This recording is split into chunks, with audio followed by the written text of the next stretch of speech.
In this video, I'm going to be showing you how you can create your own hashtag on Instagram. Okay, so this is very simple to do, and to post your own hashtag on Instagram, you first need to figure out if your hashtag is taken already. So go ahead and tap on the magnifying glass next to the home button there on the left-hand side at the bottom. Then you just want to tap on the search bar and you want to go to tags. Now you want to start typing the hashtag that you want to create. So I'll just type out something, Stevens Awesome hashtag.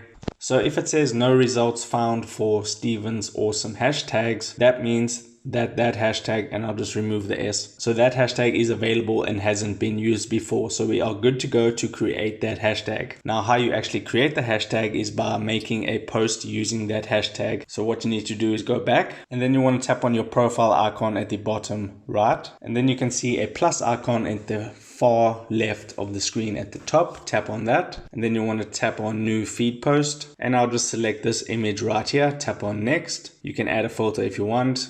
Tap on next. Just go through the same procedure that you would normally do to create a post, and you can write out your caption and all that good stuff, tag people, add a location, but I'll just go ahead and type out the hashtag that I want to create. So you type hashtag and then type out the hashtag. So there's my hashtag right there, and all I need to do from here is tap on the share button, and there's the post right there. And you can see it has the new hashtag. If I go ahead and tap on it, you can see it will bring up all the posts in that hashtag, and mine is the only one. So that is how you create your own hashtags on Instagram. If this video helped you out, make sure to hit the like button and subscribe for more. Take care.